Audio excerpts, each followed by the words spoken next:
Shalom Bapak Ibu, saudara-saudaraku yang diberkati oleh Tuhan. Kita bersyukur kita boleh berjumpa kembali dalam renungan harian di hari Senin tanggal 25 Oktober 2021. Mari sejenak kita membaca dan merenungkan firman Tuhan. Mari berdoa. Tuhan, kami bersyukur kami boleh menikmati hari karunia-Mu. Kami akan membaca dan merenungkan firman-Mu. Kami mohon hikmat pengertian Allah agar kami boleh memahami firman-Mu dengan benar. Dan kami hidup dalam kebenaran firman-Mu. Ampuni dosa kami Tuhan, bersabdalah. Kami telah sedia mendengarkan. Dalam nama Tuhan Yesus kami berdoa. Amin. Bacaan kita dari kitab 1 Petrus pasal 2 ayat 1 sampai ayat 10. Yesus Kristus batu penjuru. Karena itu buanglah segala kejahatan, segala tipu muslihat dan segala macam kemunafikan, kedengkian dan fitnah.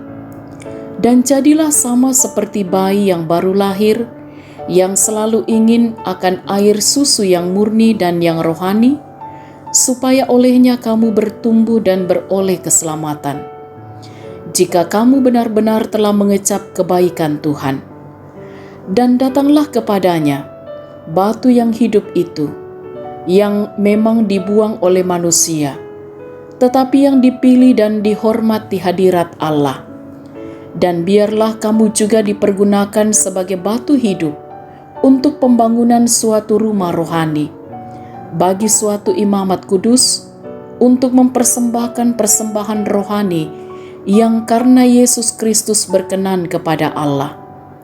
Sebab ada tertulis dalam kitab suci, sesungguhnya aku meletakkan di Sion sebuah batu yang terpilih, sebuah batu penjuru yang mahal, dan siapa yang percaya kepadanya tidak akan dipermalukan. Karena itu bagi kamu yang percaya, ia mahal, tetapi bagi mereka yang tidak percaya, batu yang telah dibuang oleh tukang-tukang bangunan telah menjadi batu penjuru, juga telah menjadi batu sentuhan dan suatu batu sandungan. Mereka tersandung padanya, karena mereka tidak taat kepada firman Allah, dan untuk itu mereka juga telah disediakan.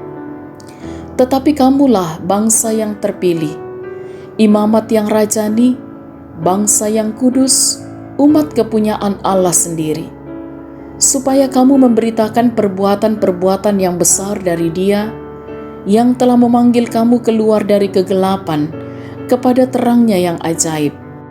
Kamu yang dahulu bukan umat Allah, tetapi yang sekarang telah menjadi umat-Nya, yang dahulu tidak dikasihani, tetapi yang sekarang telah beroleh belas kasihan. Amin.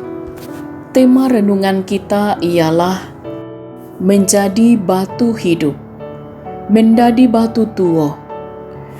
Saudara-saudara yang diberkati oleh Tuhan, ayat 5 dari bacaan kita, dan biarlah kamu juga dipergunakan sebagai batu hidup untuk suatu pembangunan rumah rohani, bagi suatu imamat kudus, untuk mempersembahkan persembahan rohani yang karena Yesus Kristus berkenan karena Allah.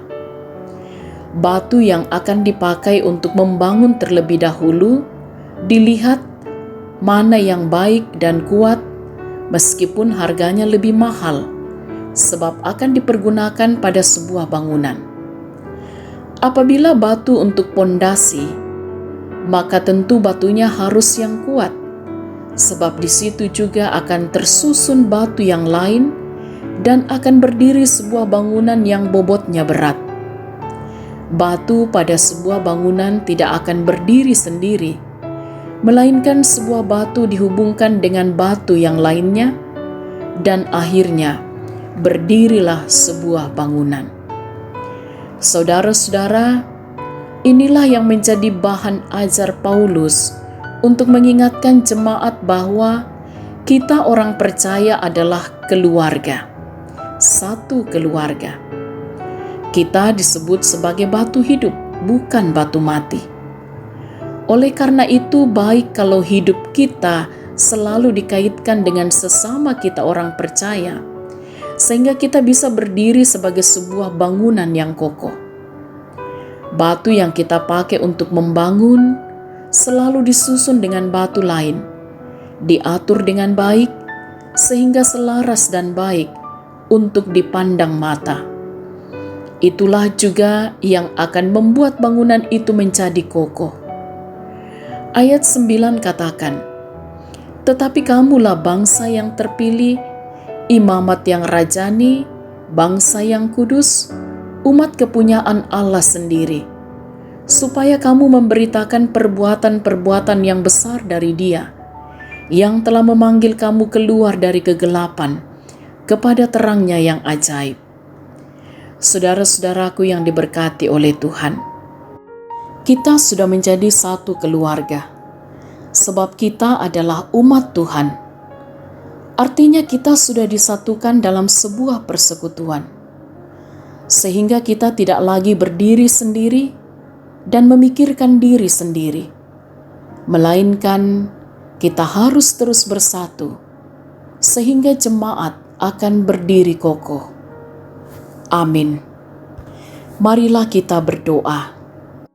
Kami bersyukur ya Tuhan, kasih-Mu boleh kami nikmati dalam waktu sejenak kami boleh bersama-sama membaca, mendengarkan dan merenungkan firman-Mu. Kiranya dalam kehidupan kami bersama sebagai orang-orang yang percaya kepadamu, kami sungguh-sungguh dapat berdiri sebagai sebuah bangunan yang kokoh. Kami percaya dalam kemurahan Tuhan, kami pun dapat menjalani kehidupan ini dengan senantiasa hidup dalam kebenaran firman-Mu.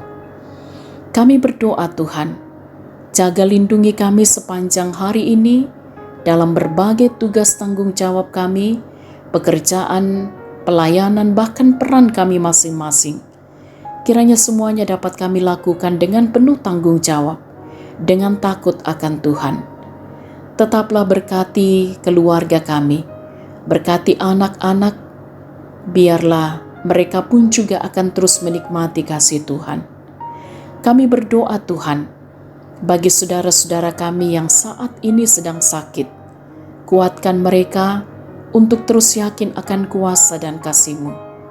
Pulihkanlah mereka ya Tuhan. Berkati keluarga yang mendampingi. Juga topang saudara-saudara kami yang berduka cita, agar mereka pun tetap menyaksikan kemurahan Tuhan dalam perkara duka cita sekalipun. Berkati saudara-saudara kami yang bergumul karena berbagai hal. Dalam kemurahan Tuhan kami percaya, mereka akan tetap mampu menghadapinya, dan bersama dengan Tuhan selalu ada sukacita damai sejahtera. Kami berdoa untuk orang tua kami. Dalam masa tua mereka, tetaplah jaga lindungi, agar mereka senantiasa berbahagia, bersukacita di dalam Tuhan di masa tuanya. Kami berdoa bagi pelayanan di tengah-tengah jemaat Tuhan. Segala kegiatan yang akan dilakukan dalam minggu ini, kami pertaruhkan dalam kuasa-Mu. Konferensi 3 PPGT Klasis Makassar Timur, khususnya PPGT Jemaat Satria Kasih, menjadi jemaat penghimpun. Kiranya diberkati, sehingga pelaksanaan konferensi 3 PPGT Klasis Makassar Timur pun boleh berjalan dengan baik. Kami pun berdoa ya Tuhan, kiranya segenap pelayan-pelayan Tuhan akan ditopang mengerjakan tanggung jawab pelayanan. Kami mohon juga berkati bangsa dan negara yang kami cintai ini, di tengah-tengah situasi pandemi yang masih harus kami hadapi. Pulihkanlah bangsa dan negara kami. Kiranya semangat iman dan pengharapan kami tetap semakin teguh di tengah-tengah situasi ini. Pemerintah kami teruslah karuniakan hikmat untuk menjadi alat Tuhan di tengah bangsa kami. Kami mohon Tuhan, sempurnakan sukacita saudara-saudara kami yang boleh menikmati pertambahan usia di hari ini. Bahkan juga apa yang mereka boleh raih dalam hidup ini, kiranya mendatangkan sukacita berkat dalam hidup mereka. Segala aktivitas kami, pekerjaan kami, bahkan profesi kami masing-masing, Tuhan berkatilah. Kami mohon ampuni dosa kami, sempurnakan doa kami. Kami berdoa dalam nama Tuhan Yesus, itulah Tuhan dan Juru Selamat kami. Amin. Saudara-saudara yang diberkati oleh Tuhan, selamat beraktivitas dengan tetap menjaga kesehatan, tetap mengikuti prokes, tetap semangat. Salam sehat, Tuhan Yesus berkati.